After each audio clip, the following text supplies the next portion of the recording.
तो दोस्तों आज मैं रिव्यू करूंगा इट वेलकम टू डेरी। ये एक टेलीविज़न सीरीज़ है जो HBO मैक्स पे रिलीज़ हुई है। अब इसके बारे में बात करूं तो ये प्री इक्वल है 2017 में जो मूवी आई थी इट और इट पार्ट 2, उनका प्री इक्वल है। शो की बात करूं, नो डाउट ये one of the best show off 2025 है। इसकी अब जॉनरा की बात करें तो ये सुपर नेचुरल हॉरर के अंदर लाई करेगा, साइकोलॉजिकल हॉरर भी, इसमें साइकोलॉजिकल एलिमेंट्स भी है। मतलब कितना स्मार्टली लिखा गया है इस शो को, आप देखो बस समझ आ जाएगा क्या राइटिंग है इस शो की। इतना वेल एग्जीक्यूटेड एंड इतना वेल रिटन शो है ये। इसका एक ही सीज़न आया है। इसके अंदर पहले सीज़न के अंदर 8 एपिसोड है। हर एपिसोड करीबन 50 से 1 घंटे के बीच के रन टाइम के साथ में आता है। तो अब इसकी कहानी के बारे में बात करें, कहानी सेटअप होती है 1960s के अंदर। जो डेरी टाउन होता है, डेरी जो टाउन होता है, वहाँ से बच्चे गायब होने लग जाते हैं।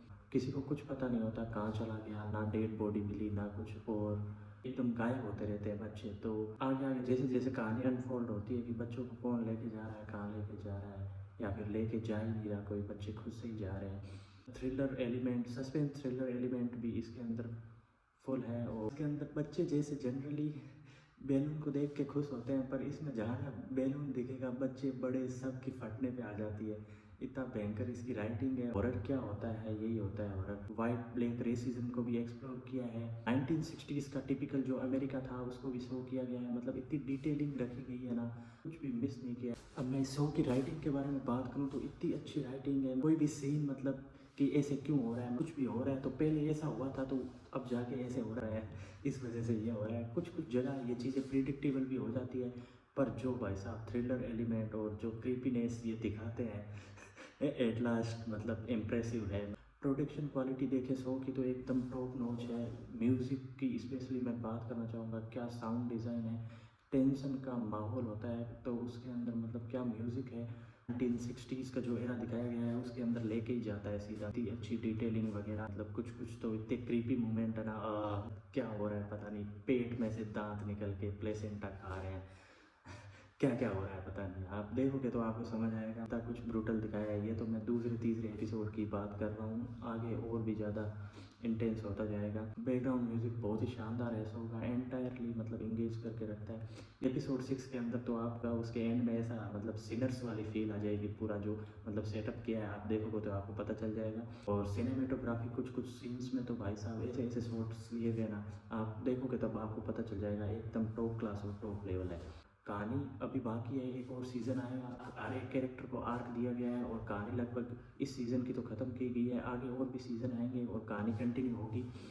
अब इस शो के अंदर जो जो मेरे को अच्छा लगा है तो वो मैं बताऊं तो परफॉर्मेंस की मैं बात करना चाहूँगा। हर एक एक्टर ने इतना तगड़ा कमाल का काम किया, लगता ही नहीं है कोई एक्टर है। मतलब ऐसा लग रहा है कि मतलब रियल लोग हैं और ये सब कुछ हो रहा है। मतलब ऐसी सिचुएशन क्रिएट होती है भाई साहब, मतलब पता ही नहीं चलता कि लोग परफॉर्म कर रहे हैं, एक्टर्स परफॉर्म कर रहे हैं। अब मेनली इसके अंदर शो के अंदर है तो बच्चे, पर ये शो बच्चों के लिए बिल्कुल नहीं है, क्योंकि जो इसका हॉरर एलिमेंट, जो खून खराबा जो आपको देखने को मिलेगा वो एकदम बहुत ही ज़्यादा एक्सट्रीम लेवल का है।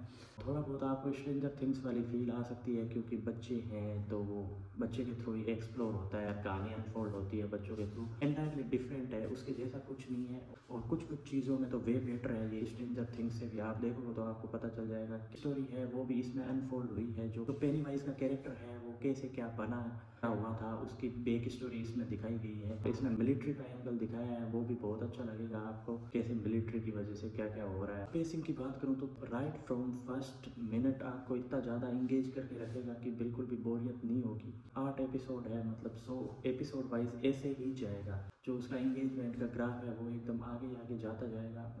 तो अब मैं क्या बोलूँ, शानदार है एकदम।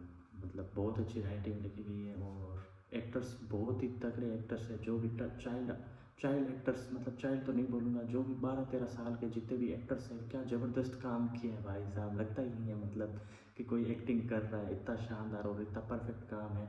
डायरेक्शन भी है एक एपिसोड का बहुत ही ज़्यादा शानदार है। अब मैं एक लाइन में रिव्यू करूँ तो ये one of the best television series of 2025 है।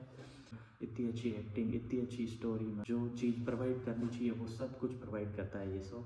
तो आपको एक बार ज़रूर देखना चाहिए जिन लोगों ने भी मिस किया है। इंडिया में ये जियो हॉटस्टार में हिंदी में अवेलेबल है। हिंदी डबिंग भी अच्छी है, मैंने देखी है, हिंदी डबिंग भी काफ़ी अच्छी है। आपको एक बार ज़रूर देखना चाहिए। जिनको दोनों मूवीज़ इट वाली पसंद आई थी, इट एंड चैप्टर 2, उनको ये ज़रूर देखना चाहिए क्योंकि ट्रीट टू वॉच है और ये बेसिकली उसी का प्रीक्वल है। आपको एक सीन में समझ भी आ जाएगा। तो मैं मेरी फाइनल रेटिंग की बात करूँ तो मैं इसको देना चाहूँगा 4.5 out of 5। Definitely go for it है। जिनको सुपर नेचुरल हॉरर और साइकोलॉजिकल हॉरर देखना पसंद है, बहुत ही अच्छे एलिमेंट्स डाले गए हैं। Thank you for watching.